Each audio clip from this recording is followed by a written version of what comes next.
It's Tuesday, December 14th, 2021, and this is the Talk Film Society podcast. I'm your host, Marcelo Pico, editor-in-chief of Talk Film Society, here to introduce episode 99 of the podcast. This podcast episode, much like the last few podcast episodes I've done of this show, features two great guests talking about two great movies, mainly. The first segment you'll hear is me and Manish talking about House of Gucci, and we also talk about The Last Duel. So I'll just say there are mild spoilers for both movies, House of Gucci and The Last Duel. Our main topic is House of Gucci, but we had to bring up The Last Duel. They're both Ridley Scott movies. They're both worth talking about. Just so you know, we bring up The Last Duel. I don't flat out spoil it, but I do allude to what happens in the movie, so some could see it as a spoiler. And in the next segment, about, 30-35 minutes into the episode, I talk with my good friend,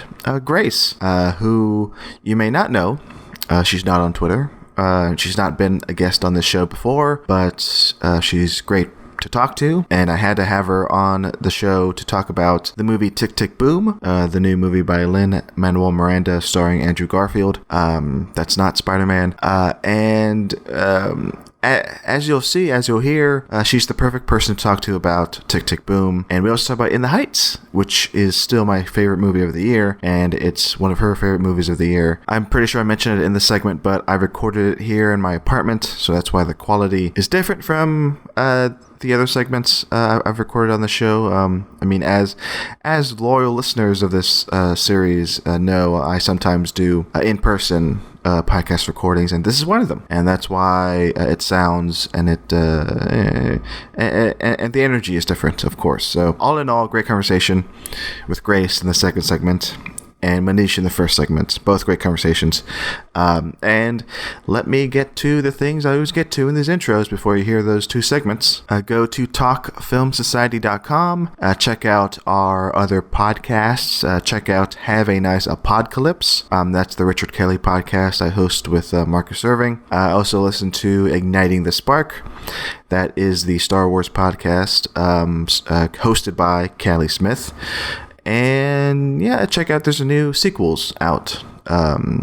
Posted up about 2 weeks ago now, I think, as of this recording. That's a great episode. So check all that out on talkfilmsociety.com. Let's go to our Patreon, patreon.com/talkfilmsociety. I posted an update on there for patrons, and I hope to record more bonuses for patrons on the Patreon here in the next few weeks. I'm planning to record one here this week with a special person. It's Marcus.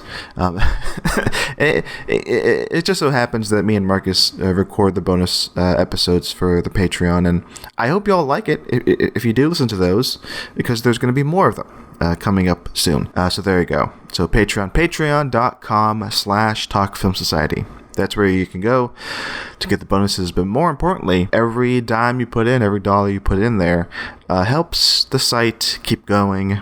I could not have done any of this without the patrons, and of course without the hosts and editors on Talk Film Society. When it comes to podcasting, I hit the publish button, but there's so many other people to thank and to shout out when it comes to how many podcast episodes we've put out.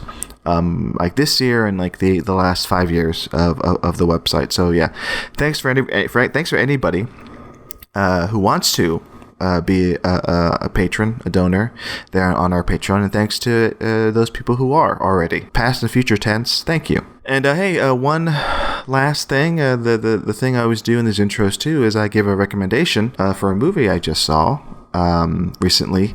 I will have a licorice pizza segment. I'm going to have that on the podcast soon, so I'll talk more in depth about licorice pizza, but that's one I just saw about a week ago, and I'm close to saying I love it. I need to see it again, but I think it's a very good movie. Divisive already. The discourse has started for that movie, but in my opinion, not to discount the discourse, it's very valid. Some of the points people bring up when they talk about the movie in a negative, but I ended up enjoying it. I think it's in the end, a lovely movie, and I can't wait to dig into it with a future guest on this podcast for an episode. It's very early in the morning when I'm recording this, and I'm not going to delete that. But another movie I saw is it's not really a movie. It's a series. The Beatles Get Back by Peter Jackson. A very long Disney Plus series, a 3-parter. Peter Jackson sure knows how to do a trilogy. I would recommend it to people who love the Beatles, who really want to get a behind-the-scenes look more than ever before of how the Beatles worked as a band. So if you're interested in that, and if you're interested in like the most fly in the wall documentary I've ever seen, check out The Beatles Get Back. So that's my recommendation if you have 9 hours to spare. But I think overall it's a worthy experience. And that's it. I think that should be enough intro for this episode 99. To be honest, I'm not exactly sure what episode 100 of this show will be. But I hope to have that out before the year is up. So stay tuned for that. If you're a listener to this series, thanks for listening. The last year has been productive for me with this show. I think I produced about 40 episodes of this show in particular. It's been fun, and I hope to keep doing it. I might take a break after 100, but I'll be back. But yeah, stay tuned for episode 100 coming up eventually, or at least in the next 2 weeks. So there you go. That's all. So please enjoy. Again, first segment, me and Manish discussing House of Gucci, and also The Last Duel. Spoilers, kind of spoilers within.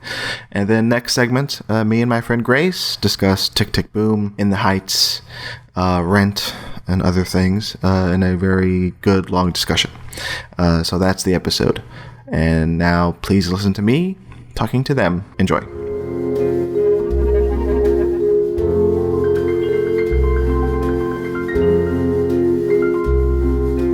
Hey Manish, how's it going? Hey, I'm doing good. How are you? I'm doing pretty good. I wanted to talk House of Gucci on the show because I just needed to talk it out with somebody, because I have many feelings on this movie. I'll first ask you, Manish, just your general thoughts on House of Gucci. I mean, I kind of know from your tweets that you. I want to also say, like for I think the last year on this podcast, mostly I've talked with people about movies that my guests have generally liked. Yeah. Right? And I'm pretty sure you like House of Gucci, right? Yeah, for the most part. Yeah, definitely. See, good. That's good. And same with me. For the most part, I like House of Gucci. But, there's a lot of things to talk about. So, yeah, tell me how you feel about House of Gucci overall, Manish. So my main selling point for the movie was Lady Gaga. As a fan of her as a singer and as an actress. So, for me, the movie was successful because it delivered me the Lady Gaga performance I wanted from it. Yes. She was over the top, she was wild, she was, in her 80s fashion, she commanded the screen, I thought. She was just, quite exceptional. I can see why Ridley Scott cast her in the movie. I don't really know who else could do this role. And I think that this movie has a lot of things I really enjoy, like the soundtrack I really liked, the needle drops, as they say. Costume design I thought was pretty jaw-dropping, that's not really a surprise considering, it's a movie by Gucci. I think there are a lot of things that didn't quite work for me. Notably one performance. Which I think I know. I mean, I think it's obvious, but it's obvious. I just, the Jared Leto of it all, let's just get into it. Yeah, you know what? Let's jump into it. Because I think... let's jump into it because it's the only thing it's the only major criticism I really have for the movie. Other than that, I thought it was is exactly kind of what it was promised to be. So I think a lot of the negative reviews, I don't disagree with them, but I'm like, I don't know why you're surprised by any of this. And I think Jared Leto is a good starting point for this movie because I think it's okay. I'll just get it off the table for me. Okay, I enjoy this movie a lot. Okay, but I understand that on paper, like logistically, like some of it is bad, and I think you can point to Jared Leto's performance as Paolo Gucci, and I'm gonna mess up all these names, by the way. These people, right? Because I have terrible pronunciation. But and I'm also reading off of Wikipedia. Leto, his performance, I think it's key because it's like it's even frustrating it's like frustrating to talk about, and also it's key to my whole feeling on the movie. It's like I don't know if Jared Leto is good or bad in this. That's how I feel. Because there are scenes where he's like funny and it seems like he's in on the joke, but then there are scenes where he's just doing something else completely, and he's like in another stratosphere that is like not the right mood, or like he's like doing his own thing. And like I feel like Ridley Scott, I love the guy, right? But I feel like he as a filmmaker at times just lets the actors go, right? Not that he doesn't have control, but he kind of has faith in the actors and what they do, right? He's like, you know what, Leto, you've already won an Oscar. You know what you're doing, so I trust you. And maybe he just put too much trust in Leto at times, and he just went overboard. So I could definitely see that being a reason why people are way turned off by this, Leto's performance in particular.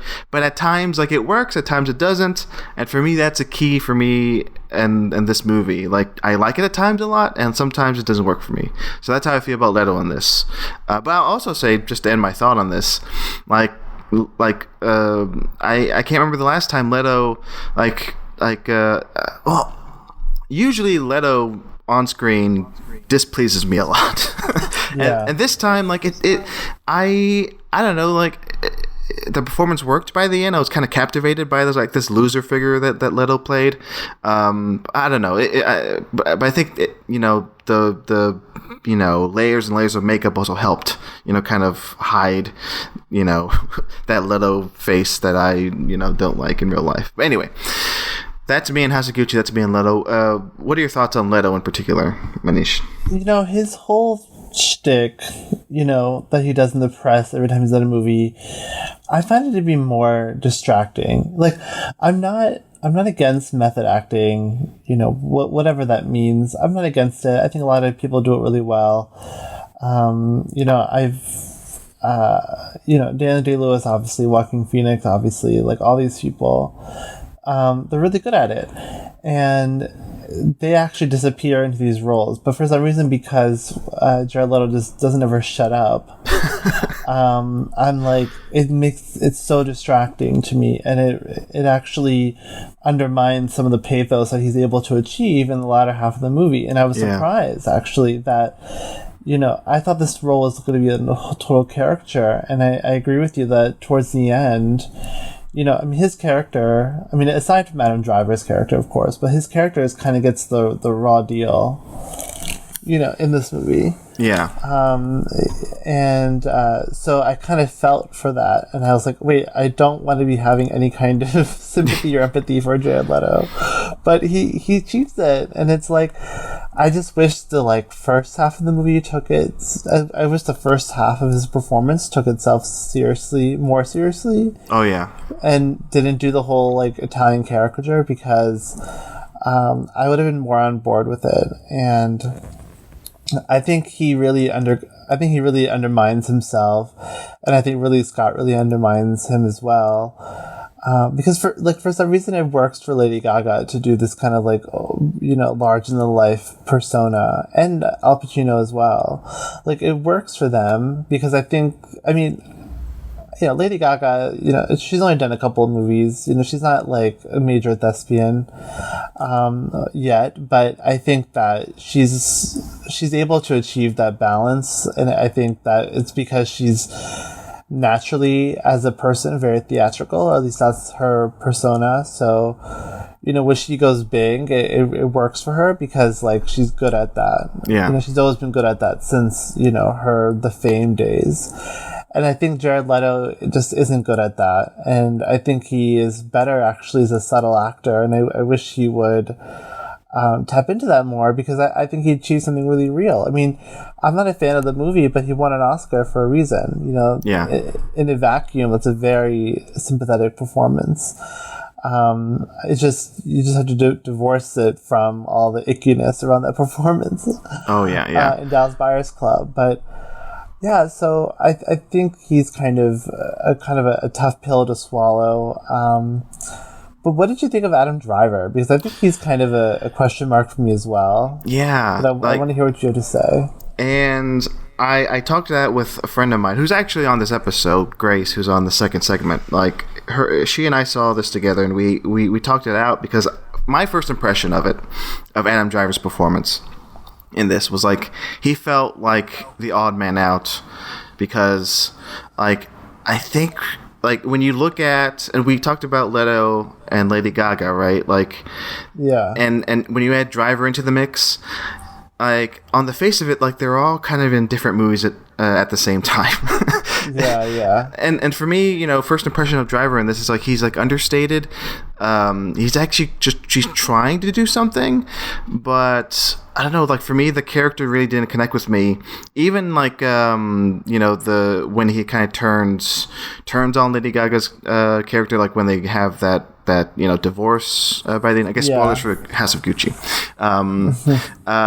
I guess I didn't buy it because there wasn't enough material, for that character, for Driver's character. But, like, I bought it enough because I think Driver himself is, like, a great actor. But I don't know. Again, my point is, like, it just felt like he was doing something understated when almost everybody else was, like, going for something else. But then thinking about it, then talking with my friend, I'm like, oh, like, maybe that's the point, because, like, that character is very quiet, is very, like, inward. And I think, and I can't remember the exact quote that somebody said when it comes to his persona. I think it's, like, one of the fights that Gaga and Driver has, and I think Driver says something to the effect of, like, if leave now, and then I'll think of something to say to you afterwards. Something to that effect. I'm like, oh, that's an interesting line, and that's really key to his character. But yeah, I guess my main point is, like, I think Driver at times is, like, the odd man out in this ensemble. But what do you think of Adam Driver? Yeah, no, I totally agree with you. I think because he's playing, like, the most normal person in this cast. Yeah, it's, like, in some ways it really it doesn't serve him as well, because he kind of gets lost. I agree also that I think he's a really incredible actor. I'm a huge Marriage Story guy. I like that movie a lot. I think he's pretty fantastic at it. I think that and Patterson are my two favorite performances from him, and The Last Jedi as well. But I think that he kind of gets lost in there, and I wish he would have gone a little bigger. Like, I wanted full Marriage Story Adam Driver. Yeah. Because, like, that's a really subtle movie, and I think that movie is so subtle that he and Scarlett Johansson can go really big, and it works really well. And somehow there's, like, that weird balance in Marriage Story that I can't quite figure out. But I think in this movie, Ridley Scott just is.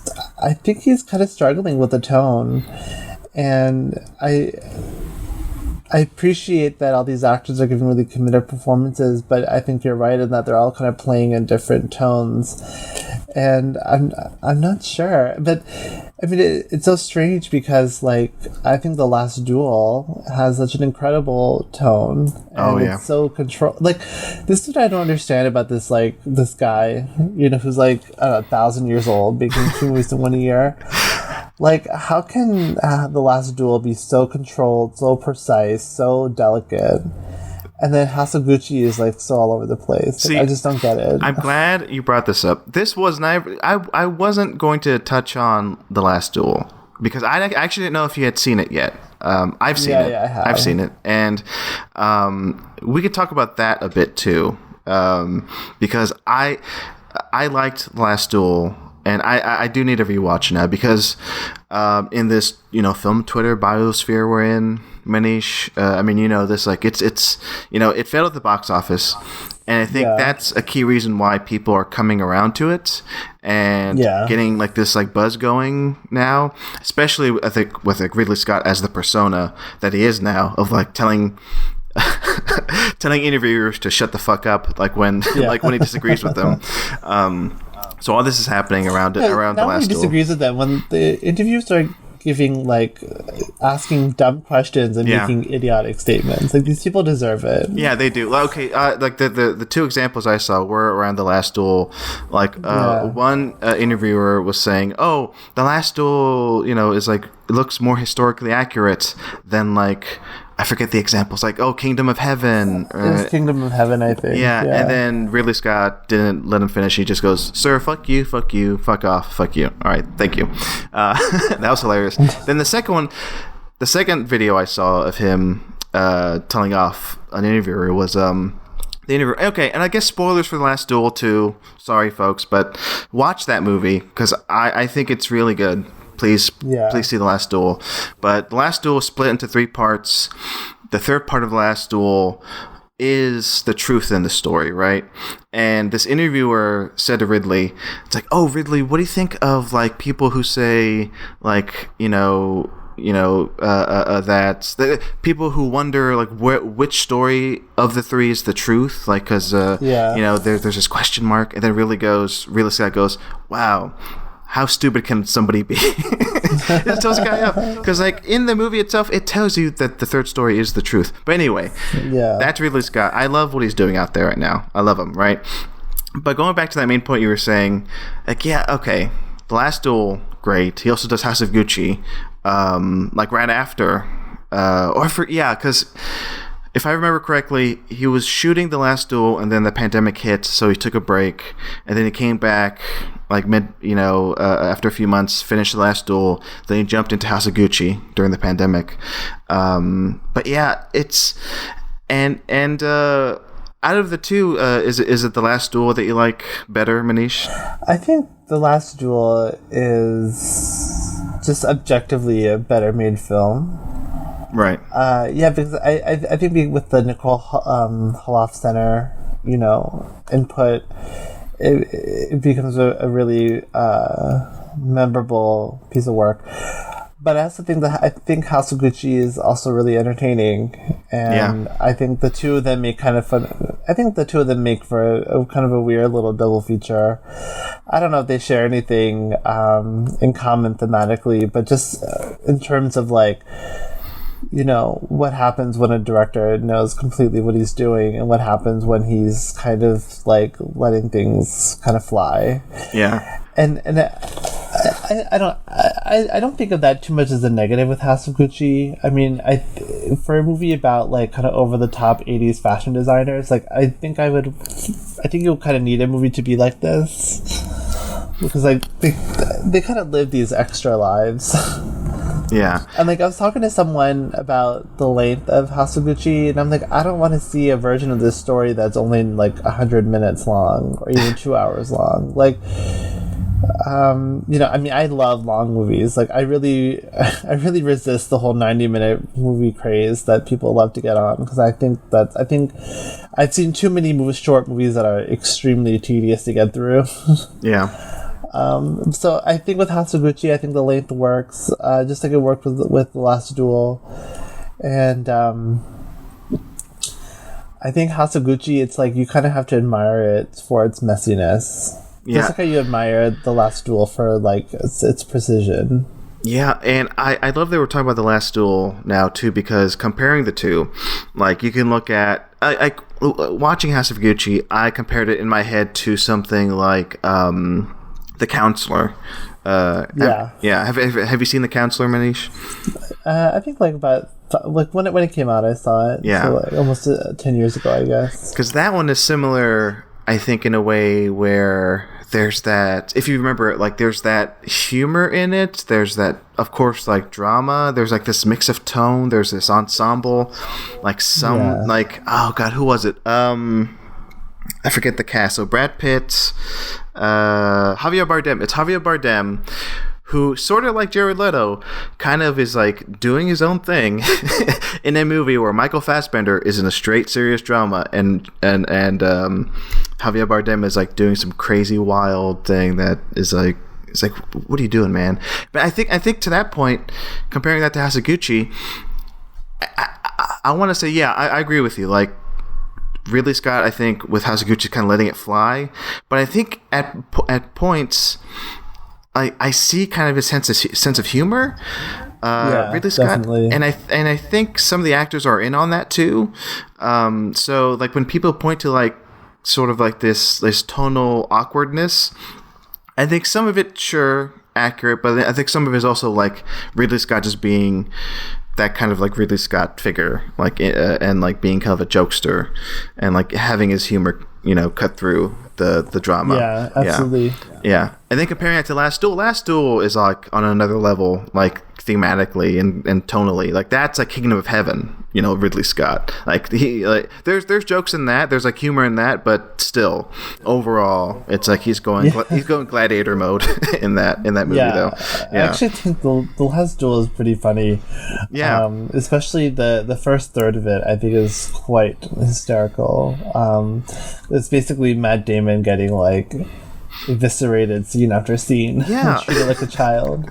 I liked Matt Damon in it so much because it builds on my case that he's picking roles where he's just a shithead, and like he's trying to build this like persona around him that I haven't seen that movie. I forget the name of it. The one that just came out. But I know the poster with him in the hat with like he has a beard.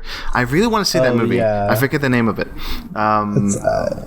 Joe Bell, I think. Yeah. I do want to see it. But this past year he was in No Sudden Move, and he played like an asshole in that.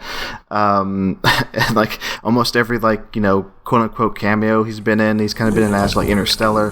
So I do like these roles where he I guess he's not afraid to play this sort of like pathetic asshole. and in Last Duel he plays that to a T. But yeah, it's fun. And also of course Ben Affleck in Last Duel, like I don't know what the fuck he's doing there, but I think it works for the kind of character he is in that. He's also funny. But okay, back to Hasaguchi. I know we're jumping around. But I agree with you about the length of this. Like, I wouldn't want to see like a 90-minute version, a 100-minute version of this. And I don't think Ridley Scott would ever do that either. He does like to make these long, sort of like decade-spanning, epics. Because like this spans like 3 decades. This covers like the lives of like this family, and then its tragic end, and I think it completely works for its runtime, especially at the end. Like I didn't know, I knew how it was going to end, but I didn't know like when. Did you know how it was going to end when you walked into this, Manish? No, I didn't know the story at all, and I didn't. I didn't really see the ending coming or kind of know where it was going, which I appreciated. I mean, it was kind of nice not knowing everything about this movie as I was watching it. Yeah, I unfortunately read, I think, like the Wikipedia page about the Gucci's before watching this, and I was like, I mean, it's not a spoiler because it's real, like it happened, but I do kind of wish, like you, I should have like not read about it, because it's jarring in a way, because like I was paying attention to it. It's like, well, okay, where's it gonna go? Oh, I know where it's gonna go, but I'm like, how are we gonna get there? It does kind of feel abrupt, but I think it works because, going back to Lady Gaga, I think she's incredible, and you do see that sort of menace like in her eyes by the time she kind of makes that realization of what she's gonna do, and like that scene when she pays off those guys, I'm like, oh, okay, I believe it. Yeah, it's pretty chilling. Yeah, it is chilling. Also, again, another scene that also is like funny too. And it's like light because Selma Hayek is in there too. Like, I love Selma Hayek in this, by the way. Yeah, me too. She's so good. Another, player in this who kind of understands, the movie she's in. But yeah. What else can we say about House of Gucci, Manish? I took my boyfriend to see this movie. Oh yeah. At the Alma Draft House in our neighborhood, and he's not really a movie guy, but he likes fashion. So I was like, okay, let's go. He likes, we like Lady Gaga, so of course. And he really liked the movie, and it played really well with my audience. Now, it's hard for me to tell like what success is at the box office nowadays. Like I don't there's no reference point, so I don't know. But it seemed like it was playing to a full packed house that was very excited about it, at least for me. I don't know if you had that same experience. I'm glad you brought that up. I had that in mind when I wanted to talk about this, because same with me. Well, not exactly the same. I didn't bring my boyfriend. I went with my friend, and it was a packed house. It was opening night at the Draft House here in Austin, and it played like gangbusters. Like, especially the guy beside me, God bless him. He was the Robert De Niro and Cape Fear guy in this movie. Yeah, he was like the loudest laugher. He was enjoying it, but then everybody else was also enjoying it, not as much as he was. But man, my crowd just loved it, and I'm also with you at this point. Sure, I see the headlines of like what's number one at the box office, but I don't even know how much this movie made. I don't know if it's quote unquote successful, but just judging by that audience, it works. It works for a crowd, and and who knows, like, who was in the audience that night, who was excited to see it. Like, was it filled with Lady Gaga fans? Was it filled with fashion fans, or I don't know, like, or just people who just wanted like an adult drama, which this for sure is. And that's another reason why I was excited to see it, because like we nowadays we don't get that too often, so it was nice to see this kind of movie that is fun to see, with a crowd that has like, that's made for adults. So I was happy about that by the end. It's like, okay, I'm happy to have that experience, and I'm happy I enjoyed myself. And in the end, isn't that what matters, right? Yeah. Jared Leto aside. I mean, I gotta say, my audience loved him. Yeah, I mean, I said earlier, at times I did really like him, but at times I'm like, what's going on? But yeah, maybe Ridley Scott is a genius, and maybe we just don't appreciate him as much, because I think he does make movies for the most part. I'm not gonna say all his movies do this, but I think Scott is smart in how to just entertain an audience for the most part, and I think he knows, like, I'm sure he got a kick out of Jared Leto's performance in the end, because like he's going to be like, oh, they're going to eat this up one way or another. They're going to eat this up, and they did. My audience did eat it up. And like, whenever a movie like this kind of gets like, like dragged on Twitter, or performers like this kind of gets made fun of, I feel like it's just setting it up for it to get rediscovered in like 5 years. Yeah, you know what I mean. Like I felt this about Eternals as well, where I'm like, okay, all this negative press is just setting this movie up to be a cult classic in like 5 years. Although I think the same thing is going to happen with Jared Leto. Yeah, I'll say in about 5 years, people are going to come around to this. Like you said, I don't know about Eternals. Eternals, I think, is a bit harder because it has that MCU mountain to climb. Yeah. But I will say, I'm already like a big defender of that movie, and I'll be one of those people who says, "Where were you 5 years ago? Like, Eternals was always good. What's your problem?" Yeah, exactly. No, I'll be the same way. Yeah. I want to touch on The Last Duel before we wrap up, because I know for sure The Last Duel didn't. It wasn't successful. It was a box office bomb. And I just said earlier, about this, people going out to see, adult dramas, and I find it interesting just for opening night's sake, because I wasn't there opening night for Last Duel, but I was there opening night for House of Gucci. But I'll say, like, I like Last Duel a tiny bit more than House of Gucci, but I will say House of Gucci, I had a better time at the movies watching it. So I don't know if you have something to say about that, Manish? I mean, of course, like it makes a lot of sense. I totally agree with you because like The Last Duel is a very enriching experience, but it's a really grueling movie. I mean, especially as it goes along. Like, I know I said that it's very funny, and it is, but as it goes, it becomes more and more hard to watch. And I remember tweeting about this when I saw it, being like, The Last Duel is one of those movies where ostensibly you have a happy ending in that, like, justice is served in the eyes of this, feudal system, and, obviously the poor woman was not burned at the stake, so thank God. But you don't feel good about the happy ending because, like, the way that she gets her happy ending is a really, like, it's a real knife to the heart. Like, it doesn't feel good.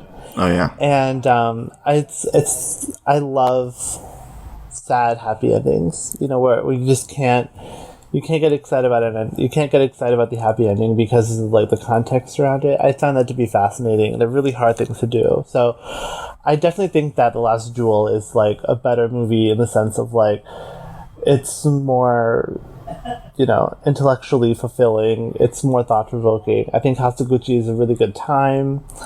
I think it's has some really colorful performances from Lady Gaga and Al Pacino especially, and Salma Hayek.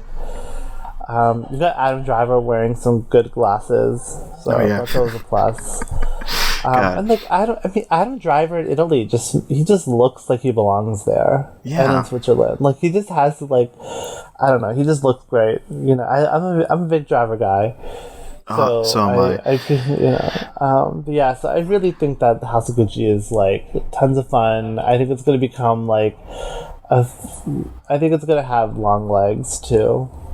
Yeah, and I think deservedly so. And Last Duel, I wasn't like forced to go see Last Duel. Like I saw it like maybe a week or two after it came out, because I kept hearing good things, and then it was a Saturday matinee at like 2, and I was like one of 3 people there, and it was a tough watch. Again, like I said earlier, it is funny, entertaining to a point, but when it comes to subject matter, it is heavy, and I guess that's the thing. And I think it's kind of same with Last Duel, not. Kind of similar to Hasaguchi.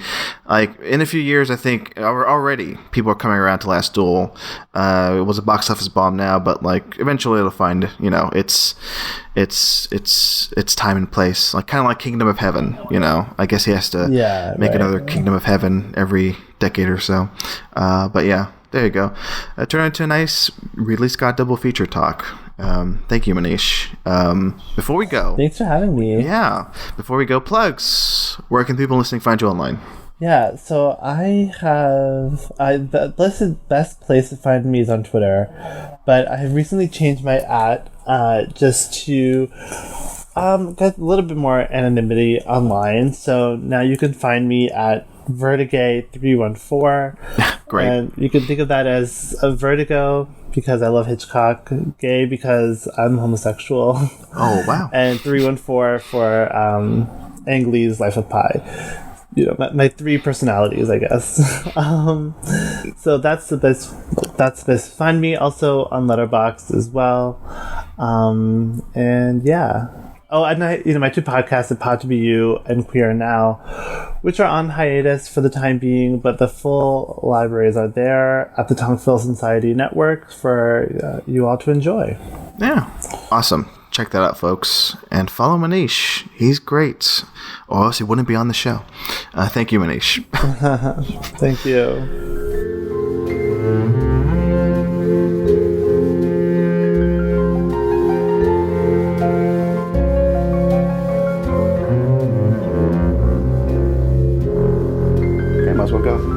I'll just say this. I'm going to just say hello to you very casually, and we'll get into it. Hello, Grace. How are you? Hi, I'm great. Very, very casual. Very. So I'll get this out of the way here, because I'll record the intro for this later. So you just said not even a minute ago, you don't listen to any podcasts. I don't. You don't? No. So have you ever been on a podcast? Nope. Never? Nope. So why is this happening? And you don't. You're not even on Twitter, right? I have a handle because of work. Like I have to you have to do it for work, right? Yeah, I don't use it though. And you're one of the few people I've met in real life who I talk about movies all the time with. Who I love talking with. I love talking about movies with you, right? Yeah. And you're one of the people who I met in real life, not on Twitter. Usually who I talk to about movies, I meet them on Twitter, right? Where did we meet? We met, actually, we saw Uncut Gems, which, actually, hey, I have this Uncut Gems Blu-ray, the new 4K Criterion that came out a few weeks ago. Hey. I have that. We saw Uncut Gems separately. The universe told us, hey, we're sitting next to each other by just coincidence, and we started talking, and then that's it. And then we started talking about movies ever since. That's almost 2 years ago now, right? Wow. Yeah, that's 2019, December 2019. 24th, eh? It was Christmas Eve? Yeah, Christmas Eve. That's right. We're two loners going to see Uncut Gems on Christmas Eve. I mean, best case scenario, right? Yeah. I wouldn't want to meet like a weirdo during a screening like that. Oh, I was just going to say going to the movies by yourself on Christmas Eve. But, okay, long story short, we watch movies together in theaters, and we talk about them, and then, just like friends do. I guess, as far as I know, that's what friends do. But like this movie, Tick, Tick, Boom, comes out, right? And I just mentioned, I'm going to do a segment for the podcast, which I've been doing now for like way too long, 7 years. Wow. And like, I always just find people on Twitter or like on my website to talk about them. But I know you, obviously, from talking about it, you have a big connection with this movie. Not only like the movie itself, but like the director, the person at the center of it, Larson, and like Rent and all this. So I'd be like, perfect. What better guest for this segment to talk about Tick, Tick, Boom than my friend Grace? And we saw it together. And we saw it together, right. We saw it at the Draft House. Like 2 weeks ago today. 2 weeks ago? Really? It was 2 weeks ago? Yeah. Wow. It feels like longer. No, I think the holiday week kind of like threw everything off. It's Black Friday right now. It is now Sondheim Friday. Sondheim Friday. Rest in peace. He just passed away. Coincidentally, I think we talked about doing this a few days ago, and I was like, oh, I'm free. And then it's the same day as like Sondheim passing away, which is super... it's so odd rewatching this movie. There's so much Sondheim in it. There's so much. Yeah. Well, and I looked back at the movie that Robin de Jesus is in Camp, and Sondheim is his own cameo in it. Oh wow! So Sondheim is in Camp. Yeah. The movie Camp, which is a movie you recommended to me. I haven't seen yet. And I'll say this too: you are like one of the people I go to for recommendations. And because of you, I saw Rent, the movie, earlier this year, and I was like, oh, thanks to you. Like now, I have this appreciation for Tick, Tick, Boom that I probably would not have had if I hadn't seen Rent and knew about as much about Rent as I did before seeing this movie. Yeah. Yeah. It's interesting. I feel like Rent probably hit different in the pandemic because of like what everyone was going through. Yeah. So yeah, I guess that's the groundwork for this episode, for this segment. We're talking Tick, Tick, Boom. That's why Grace is here. She's great. So let's talk about the movie. So okay, this is the same question I kind of ask everybody for these segments. Cool, hit me. Going into Tick, Tick, Boom in particular, like we touched on like your connection with Rent, but let's go into it more. Your connection with like Rent, Lin-Manuel Miranda, just your anticipation for this movie. How did you feel before coming to see Tick, Tick, Boom? Okay, so I remember the first trailer that dropped. Surprisingly, you didn't send it to me because I feel like you're usually my main source of trailers. But someone else sent it to me, and I was like, "Oh, what is this?" Yeah. The teaser trailer that came out. What was that? 6 months ago now? Yeah. I was like, "What is this?" And I had never heard of Tick, Tick, Boom. And so I was like, I don't even know what this is. Like, Andrew Garfield, like, what is he doing? And then I think it was like that night I like looked it up. And then I was like, wait, this is, Lin-Manuel Miranda's working on this. What is it? The writer of, or the screenwriter of Dear Evan Hansen? Dear Evan Hansen, yeah. And then the songwriter from Rent. I was like, what? Yeah.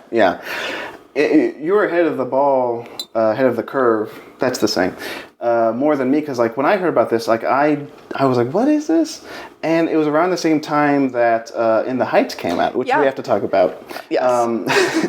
And I was like kind of like not worried, but like I was just wondering, like trepidatious. Thank you. Yes. I was trepidatious about it. I was like questioning, like, what is this exactly? I had the same thought because it's so interesting. I feel like, well, one, my perspective on most movies that come out is I probably won't like this, but I'd love to. Yeah. And I feel like that's sometimes a better way to go into a movie of being like, I'm not expecting to like this, but if I do, instead of expecting to like something and then not liking it. Right.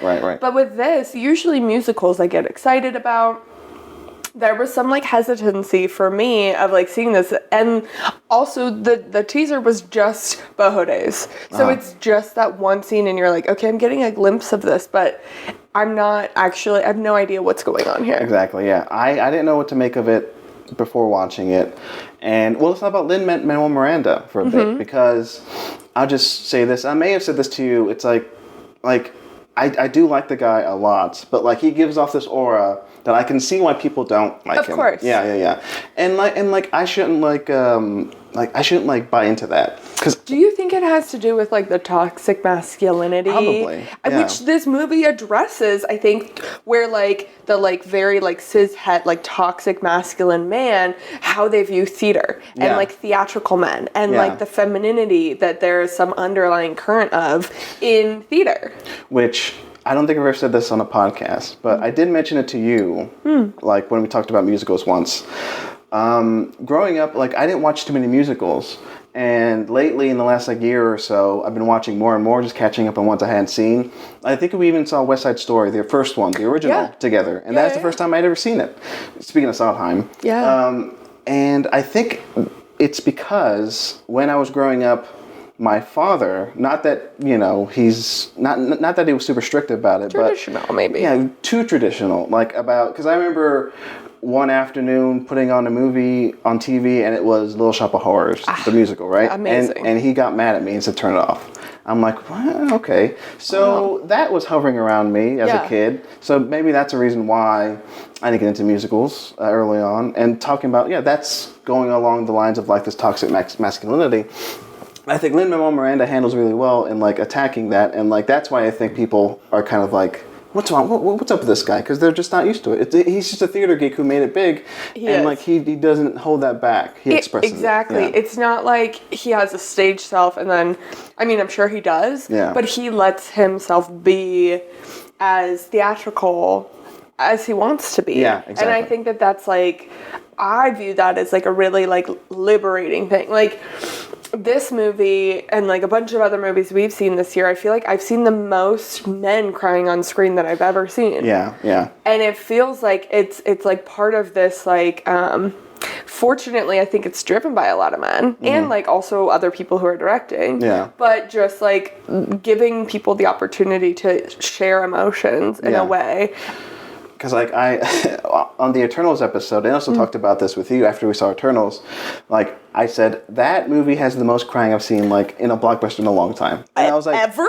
I was kind of grateful for it, because like at the end, instead of like beating the shit out of each other, these main characters, they just crying. Especially for it to like not even be like a tragedy. Yeah. Like you would think that it's like something that was about something really devastating for how much people are emoting. Yeah. But also I feel like the world's kind of like fucked at that point, and so like wouldn't you be crying? Exactly.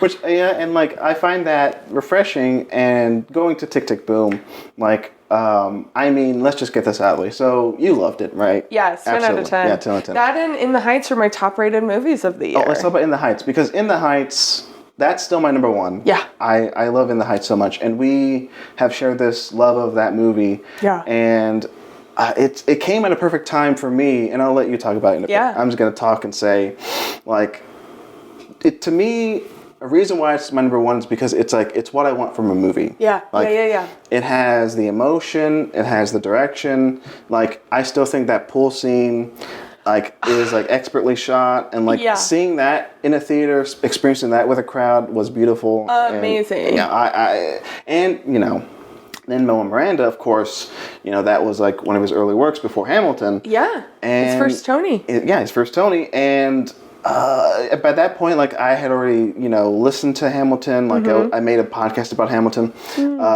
and I'd seen the movie, the stage recording of Hamilton. Yeah. Like I was like, yeah, I'm in.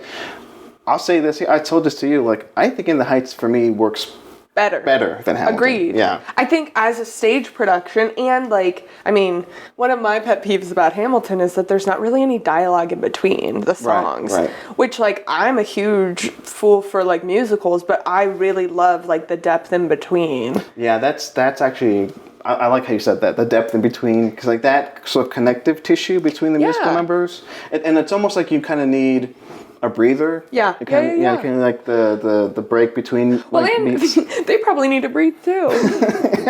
Singing and dancing. I don't know. I feel like Hamilton is so stage production that I think if they were to make a one for the screen, film adaptation. Yeah, it would have to be. Well, I'd hope it would be different. I hope so. That there would be other levels to it. Yeah, I wonder about that because I think it was smart of them to release it last year. Yeah, and have it out there. Yeah, just for morale. Yeah, exactly. Honestly, it certainly helped me when it came out last summer, Hamilton. Same. Yeah, but now I wonder, and also this is just a small tangent. I got an email from the Hamilton app saying, "Hey, it's back in town in Austin." Yeah. And I put myself in for the lottery, so I'm hoping to get in. I saw that today that it was back. I got an email about it because I had equally done the same thing years ago. Even when it was in San Antonio, I was like, "Send me there, please." Yeah. So have you seen it on stage yet? No, I haven't. But the funny thing is, so I became obsessed with Hamilton. Probably it feels weird saying, I think it was 6 years ago is when I first found out about it. Yeah, it's around the same time I did, yeah. Yeah. And I started digesting all the music, and I told my parents about it. I told my best friend, and they've all seen it on stage. That's funny. Everyone who I've talked to about it has basically seen it on stage except for me. And I'm like, love y'all. So glad you like it. Yeah, I know. And for me, I did a freaking Hamilton podcast. I devoted so many hours to it. I still haven't seen it on stage. Hey. But I'm going to make that promise to myself. By the year's end or when it's in Austin during that run, I want to see it. So I'm going to make the effort for it. Wait, before we go on. Yeah. In the Heights, La La Land. I know La La Land was your favorite. How did they stand? Because, okay, before you answer You're attacking me, so this is good. I want to say the things that I wanted for La La Land and that they tried to nod to in theater, I felt In the Heights just delivered in full, from the depth of music and emotion to all the different things that were going on in it. Yeah, and just to reiterate, In the Heights, it's going to end up being my number one. I can't see anything else topping it. Maybe, I don't know, what's coming up? Licorice Pizza? Spider-Man? No, maybe not Spider-Man. But it's going to be hard to top.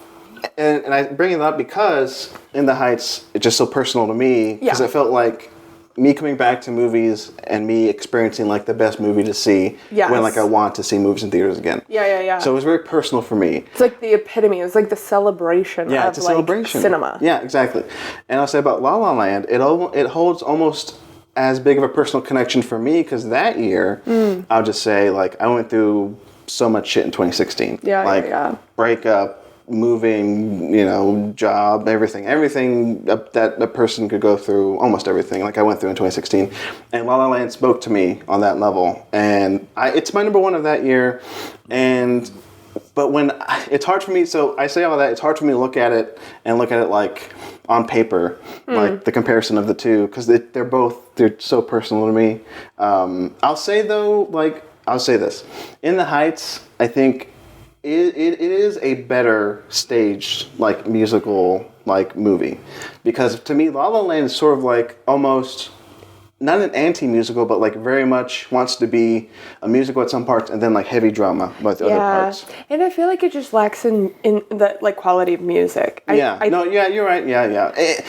There are maybe 2 or 3 solid songs in La La Land, but in the Heights, there's just they're all they're all 10 out of 10. Yeah, and every single production, every single musical number in the Heights just pops and it does something different each time. Yeah, one of the things I really loved about In the Heights is that they don't wait for you to get to the destination for the song to begin. Yeah. They like the songs are part of their like journey, like whether they're walking to the pool or like she's walking to like meet her dad. Like they're this, which I feel like is so like such a big part of like life, where like it's those in-betweens where you're in your head and thinking about things and then like expanding upon that. Yeah. Oh, that's beautifully put. And it like to me also in the Heights is also about like a bigger community. Because like that one, I'm bad with like Carnival? Yeah, thank you. Yes. I was gonna say I'm bad with coming up with names of like songs, but that one in particular, that one too, emotional. Yeah. Like for a song that like doesn't need to be emotional, but it really is. And like the only one I can compare that to in like La La Land is like the opening like Freeway Day of thing. Sun? Yeah. Which like I think is I think that was the best song in the movie, personally. and Also, there's a hula hooper in it. So you have a bias. Yeah.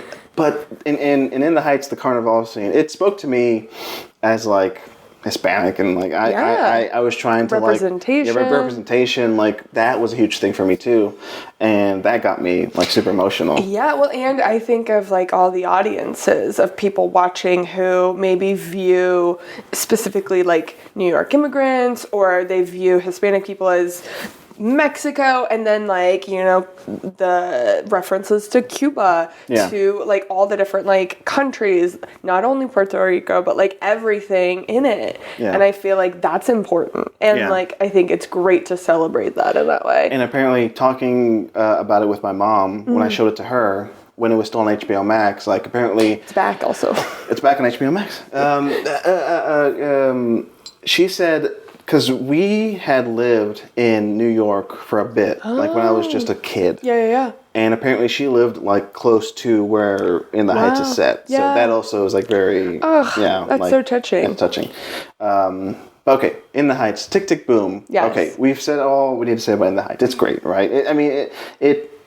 Okay, maybe we'll jump back over. Cameo In the Heights. Cameo Tick Tick Boom. How exciting was it to see him just like throwing himself into the kitchen? Yeah, that's right. Yeah. Like, I liked both cameos in the Lin-Manuel Miranda cameos in the Heights and Tick Tick Boom. In the Heights, like though he really is. It's not really a cameo. He's a character. Yeah, he's a Peter Guerrero, and he sings like that song. And he's also in the end. He's also in the end credits, which I love. But it was interesting seeing him like in such a small yet pivotal role in Tick Tick Boom, like in the back. And I know we're jumping around, but like. Well, and the diner scene. He's like the first cameo that you see that like opens up the door. And we were talking about like that.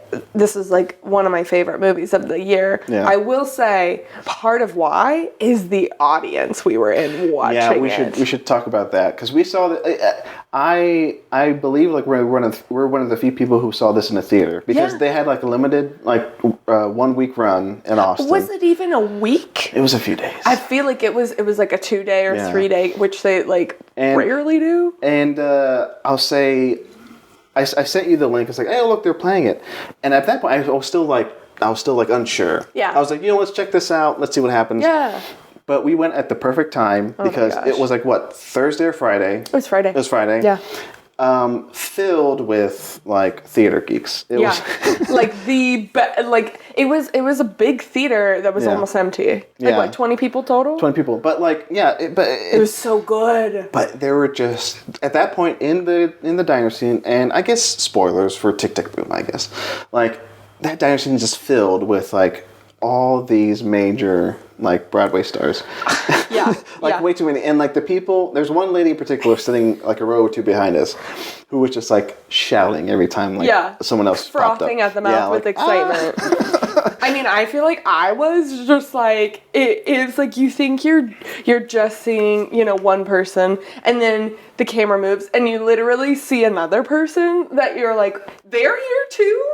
I just remember being like, okay, Hamilton, like Bernadette, like the all the different people in it. Yeah, like I'm reading through the cameos here. Like Bebe Neuwirth shows up, Felicia Rashad, nod to In the Heights.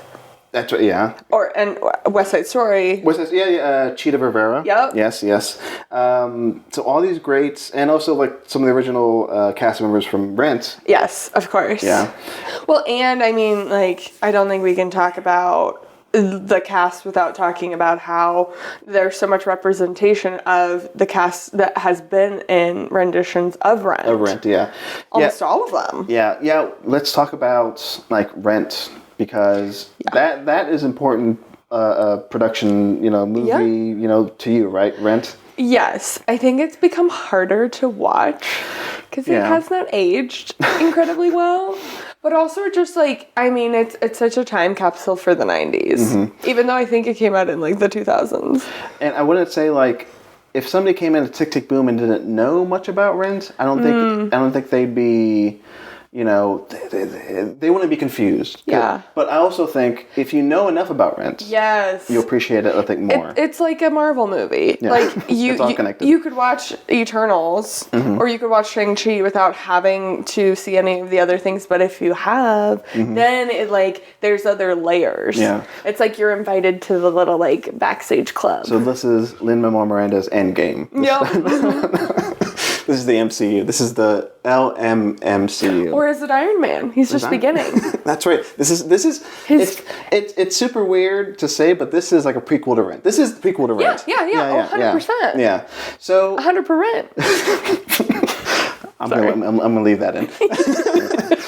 But I think I'll say this: if you like or hate Rent, I think you'll appreciate this. Yeah. Because it certainly touches on Rent, but it gives obviously more of a spotlight to Larson as the creator. Yeah. And it may give you more. It'll definitely give you more insight.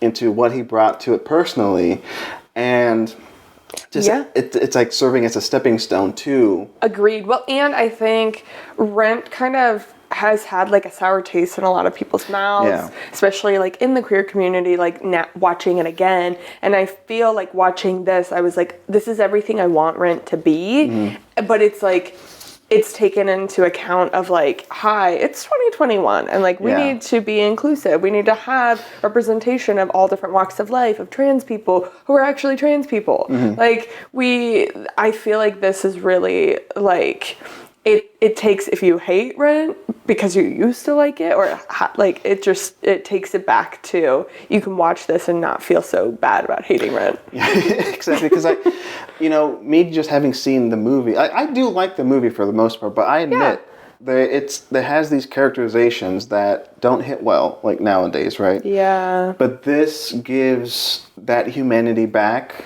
to those two people in the late 80s and 90s about the AIDS scare. It's prevalent throughout this. It's important to Larson because it affects him, because not only is it visibly around him, he watches it on the news and there's posters of it on the wall where he is, but also his friends are affected by it. It's so interesting. My mom has told me different stories about living in San Francisco. She had friends who were involved in theater, and there's a lot of queer people in theater.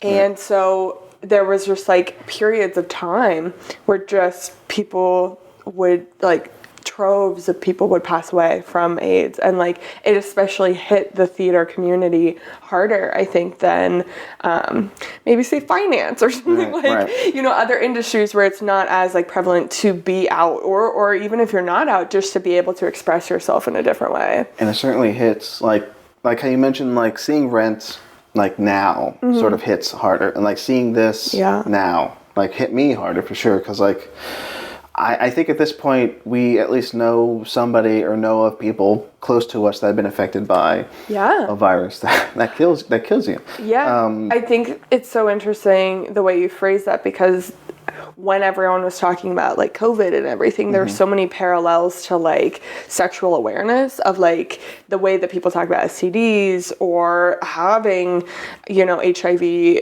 or being HIV positive, and to being COVID positive, or like how precautious are you being? Right. Like are you wearing your protection? Yeah. Like how are you protecting yourself so that everyone around you is, you know, safe and supported? Yeah. And so I think there are a lot of parallels between like the timing of it coming out now. And how the system has failed us on both accounts. Yep. So, yeah. It's heavy. Yep. I mean, I cried a few times watching Tick, Tick, Boom. I mean, did you cry? You tell me. You're sitting next to me. I don't think I got through the whole like third act without like my eyes being wet. It's tough. And I don't think we mentioned this. Like, if anybody doesn't know, if anybody has gone through this far along the podcast, by the way, I'm planning this to be the second segment in this episode. The first segment is House of Gucci. So, and maybe we could talk about that at the end of this conversation. But if you made it through House of Gucci and you're into this and you don't know much about the story yet, I mean, Larson, he created Rent, and he unfortunately passed away. The night before it opened on Broadway. And like in the opening, you see of Tick, Tick, Boom. You see these like real life video clips of like I think Anthony Rapp, opening up Rent. He said he dedicated this in all performances to Larson. Well, and I think it's so interesting because in those like video clips in Rent were one of his friends. One of Jonathan Larson's friends, like that the movie and that Tick, Tick, Boom is trying to like celebrate all the friendships. Yeah. And it is with that in mind, it makes it even more powerful, obviously, because you're dealing with like somebody who was real and who passed away like at the like best or worst time you could pass away, like creating something that it's going to live on like past his life forever and a lot of people's lives. Rent, like that's going to be there forever in the consciousness, and yet he didn't see that come to life. So that's heartbreaking, especially at the ends when you know all that, when you're reminded like the voiceover says, and he passed away. I'm like, he couldn't see what. I love the fact. So that was one of the things that I like had remembered. Like I knew that going into this movie, I was like, okay, so this is all his music, but he's not alive. Right. And I love that this film started by telling you he's no longer alive. Right. Because I feel like House of Gucci, for example, I love to go into movies not knowing anything. I don't know who's going to die. Or is anyone? Yeah. And so I think it's nice. I wouldn't consider this like a biopic. No, not really. Because it's an homage. It is like, I'll say this. The structure of it, I find amazing because it's based on a 3-person play that Larson wrote. And you see in the movie starts with like Garfield as Larson and with like the 2 other people in that play. Yeah. And then it cuts to the narrative. Mm-hmm. And then within the narrative, there are also songs, but the songs also cut back to the 3-person play. Yes. So, and Larson, in real life, he just did the 3-person play, right? And 1 person at first, right? He did it himself, and then he added those 2. I feel like the way it blended the play with the narrative really worked well and wasn't like distracting. It almost felt like it gave you like a break. Yeah. In a interesting way, or like 2 ways to digest what was happening. Yeah, because I think there could have been different ways to adapt it, because that's the basis, is a 3-person play. And then, because they also had revivals of it like in 2000s, I read. Yeah. But to do this narrative like it is, and we're watching in the background, by the way, which is what I always do. It's like jumping back and forth between the narrative like of his story to the 3-person play. Yeah. I found that I think it was the best way to portray it, because you're right. It's not really a biopic because it's based on Larson's like work, but it is in fact. Like, he essentially wrote his own biopic. Yeah, because Tick, Tick, Boom, the stage production was like an autobiography of like right before he turned 30. Yeah, and his struggles with being this playwright, being this writer. And one thing I want to bring up, which I brought up to you, like talking about it, was like, I love that this sort of like shines that light on failure. Because the play he was working on in this, as he's like, turning 30, is like this like weird stage production of like this like sci-fi musical thing, which by the way, I was listening to this like Superbia.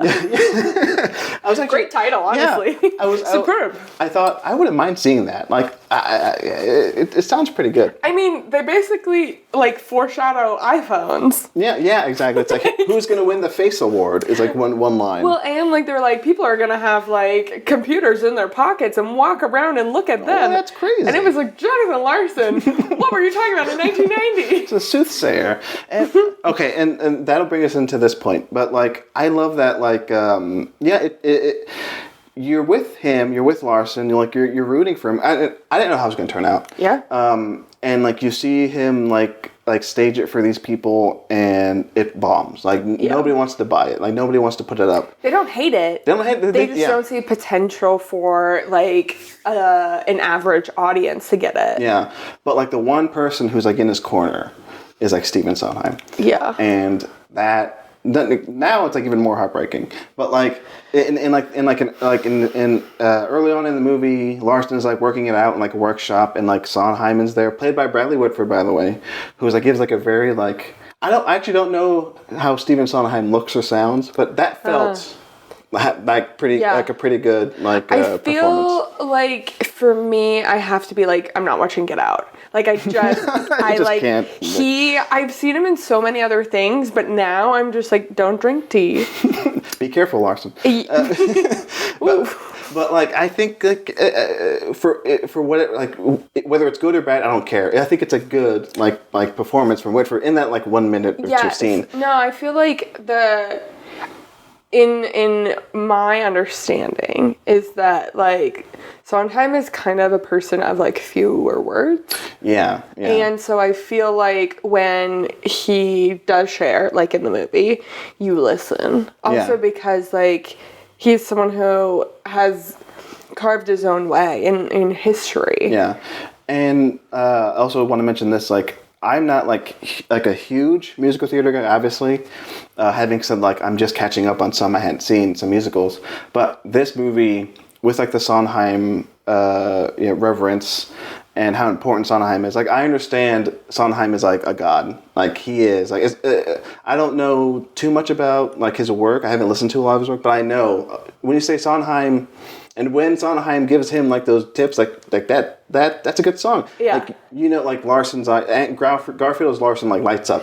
Which is so interesting that Sondheim was the first person to say you need another song, and then he completely ignored that. And it's like you're gonna listen to all the good things, but you can't listen to the one thing that they're trying to help make it better. Mm-hmm. Although I felt like Sondheim saying that put a lot of pressure on Larson. It's like, oh, Sondheim says I need a song. I got to make this like the best song ever. And, and I love that writer's block that Larson has. It's like he has all this trouble writing the song. I think mostly because like Sondheim says you need a song, and and all eyes are on Larson now. And then that shot in the pool when he comes up with that song. Oh that was a good shot too. I think it was one of the. I love swimming, and so I was floored seeing the way that the lines on the bottom of the pool were used as like chords. Yeah, like that was just absolutely super inventive. Yeah, and like I've done laps for years and years, and like I always just like follow that, and so I just thought it was like such a beautiful way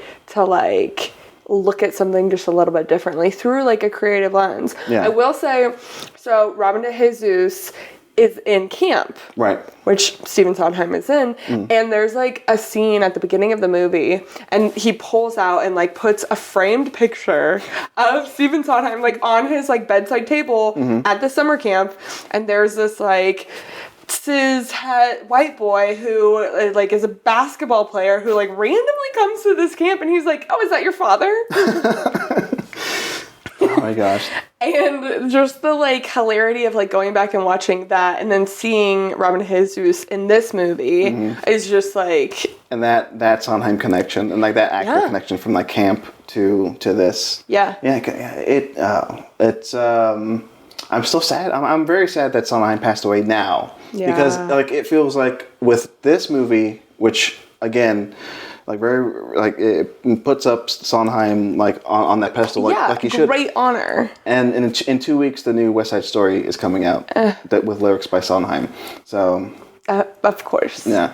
Classic. I mean, very John Larson. Yeah.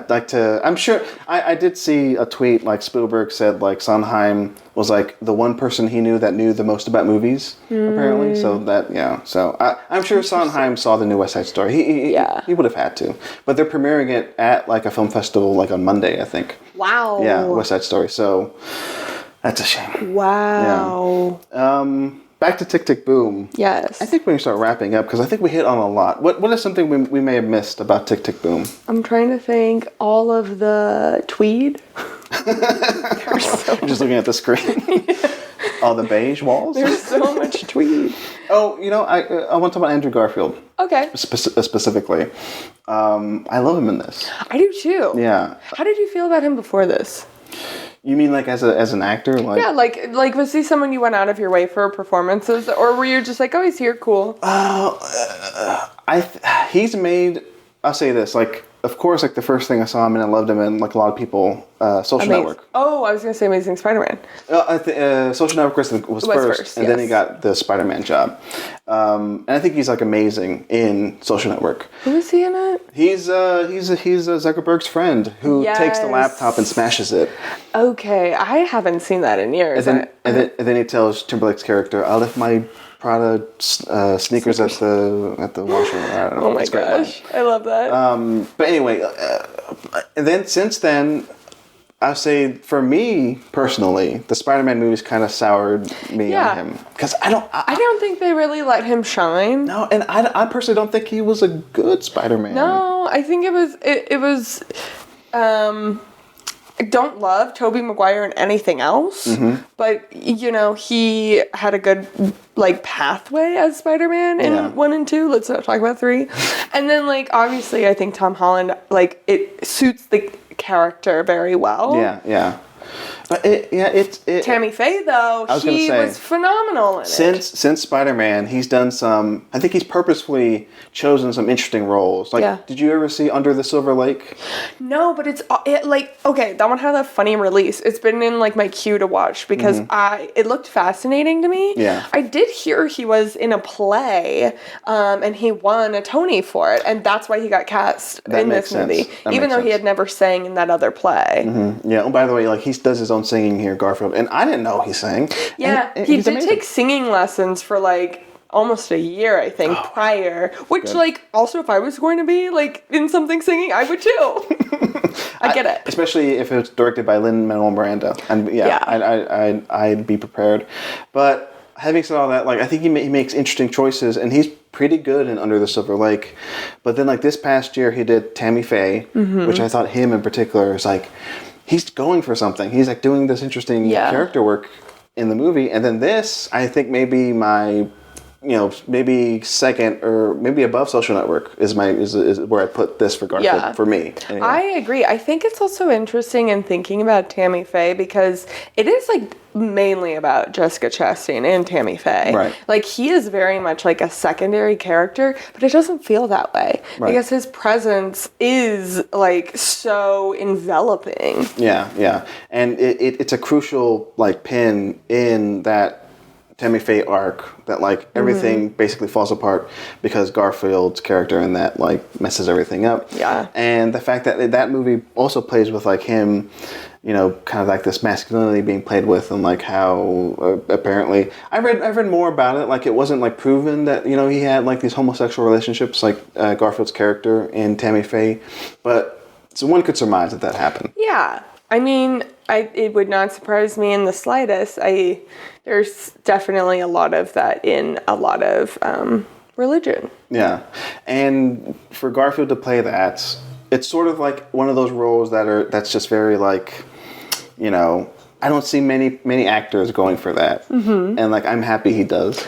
Me too. I think you're right. Like after The Amazing Spider-Man, and maybe he had the ability financially to be more choosy with his movies or what he's signing on for. But I'm here for it. I like the trajectory. Can't wait to see what's next. And I'm happy for him for this movie. He might get the Oscar nomination. Like, who knows if he'll win? He'll definitely be nominated. But I'm happy, and I'm glad that like he's doing this press run where like he's just having a good time. He really is, and like you can feel it. I just like all of the media that's been like surrounding this release. They all seem so ecstatic. Yeah. And like I read about his experience like on set being surrounded by all these people who like have been in theater for a long period of time and how intimidated he was feeling, which I think is so interesting to like talk about those like insecurities. Yeah. Oh, he's amazing. Spider-Man. He's also amazing. I think we covered it all. Was there any last thing? Because I think we covered all we needed to talk about. Of course, like I'm happy that Miranda's first directorial effort is like this great. Agreed. Yeah, I'm like thrilled for it because I feel like it's so interesting for this to be his like introduction to being a director when he's like paved his own like way in like mainstream media. Yeah. And now like he's multifaceted. Like he can do anything at this point. Yeah. And now I'm interested to see what he does next. Like, will he do like another musical? Like what? Like will he just stay in that vein, or will he do something else? Will he be like an Edgar Wright, where like he uses music in like a musical way? Yeah. But takes a step back from like it being. He should direct Baby Driver too. Just take that away. I will say it is interesting how much Lin-Manuel Miranda respects Rent and like has like right. That was the first like play he saw when he was 16 that inspired his like career. This has a personal connection for him, right? Because did we get that on mic that you said like he performed in Tick Tick Boom? No, I don't think we talked about that. But I mean, I think it's wild that like while everything was getting set up for Hamilton, he decided to do Tick Tick Boom. Like he had Hamilton ready to go, but he was just like waiting. Yeah. Which is funny because the whole movie is about, or the whole Tick Tick Boom is all about waiting. Yeah. Waiting for the play. Yeah. It like literally, it's like when it like reflects life. Oh, and also you mentioned another conversation we had, like you made that parallel between In the Heights and Tick Tick Boom and like Rent and Hamilton. Oh yeah. Like that work before like the more notable work. Yeah. And how that those parallels between Larson and Miranda are there. And it's like he was the perfect director to make this movie. Miranda was. Agreed. I think so. I mean, I think it's interesting when you look at like In the Heights came out before Hamilton, but then now we have this like In the Heights movie that like in some ways, I mean, I don't think anything could ever outshine Hamilton at this point. Right. But then if you look at Rent was like the second of John Larson's, and then now we have Tick Tick Boom, and it's like fresh eyes in this era. Yeah. I think it's really phenomenal. Oh, yeah, so good. So there you go. Thank you for coming on. I'm happy you came over. Happy this turned out great. Go see Tick Tick Boom, people. It's on Netflix. It's on Netflix. And before I go, so In the Heights it's on HBO Max. Yes. Right, there you go. And Rent is streaming as well. Find Rent. Watch Rent. Yeah. I have to do this with every guest, and you can just say whatever. But plugs? Do you have anything to plug before we go? See, because you're not on Twitter, luckily. Nope. I mean, I don't know if you want to promote anything. Go watch House of Gucci. I don't know. Oh, that's right. Let's talk about House of Gucci for like a minute. Okay, because at this point, the first segment was all House of Gucci. House of Gucci, I liked it a lot. I do too. So weird. I call it Choices the movie because like so much is happening. Yeah. In that movie, especially Jared Leto. Especially Jared Leto. What can you say about House of Gucci here at the end? It is not great with accents, but it is great with like it's surprisingly funny. Yeah. I think we talked about this, but like love a movie that doesn't take itself too seriously. Oh yeah. And like that movie really has fun with it, and I mean, we got some great wigs in it. Got so the costumes. We have Lady Gaga. I feel like I'm just saying like things and not saying anything about it. I enjoyed it. I think I gave it. I can't remember how I rated it. It was either like a 6.5 or a 7 out of 10. Yeah, I enjoyed it. It's one of those I proclaimed on Twitter, like any tweet I do. I said I refuse to rate this because It's a hard one. It's a hard one to do, but there's interesting stuff going on there. There is a lot. It's also very much a movie and not a film. Yeah. I don't want to, I feel like for me the difference is I don't want to like analyze like things that are made for entertainment. And I felt like it was entertaining. One last point before we wrap up is one thing I'm going to mention in the first segment, because I have this in my head now since you talked about it. There's a sex scene where Lady Gaga is the power bottom. Yeah. Which is, I would not have thought that until you brought it up. And I'm like, that has to be purposeful. Yeah. Like, I think 100%. either the script or Ridley Scott or Lady Gaga. Maybe Lady Gaga. Maybe mix of all of them. Mix of all of them. But like that choice is super interesting. And I love it's a movie. Yeah. It's like entertaining. Like there's not much going on beneath the surface, but like stuff like that, interesting to think about. Yeah. Well, and in the sense that like Lady Gaga is definitely, to use like a terrible like stereotype, wearing the pants of the relationship.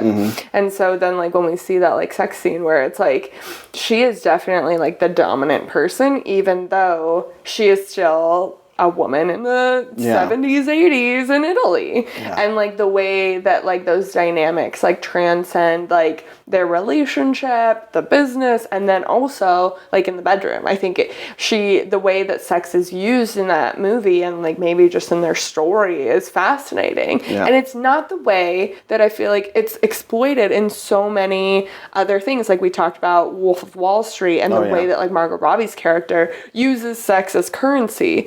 It doesn't feel the same. Yeah. No, and I think that it goes to, I credit like the script and like, I think Lady Gaga for sure from reading about it, for sure put a lot of her own like method acting into it, which I'm happy about.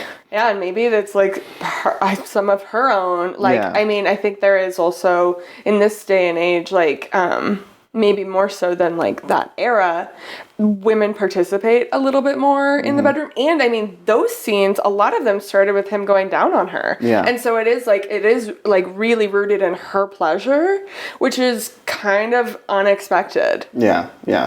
And also I probably said this in the other segment, but I've seen Adam Driver go down on women in three movies this year. So Annette. Yeah, Annette, and I think in Last Duel he does that too.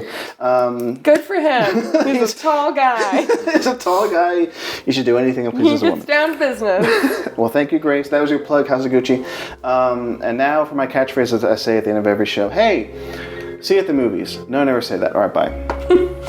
I feel like I should have said I'm changing my handle to House of Gracie. I'm going to keep that in. Okay.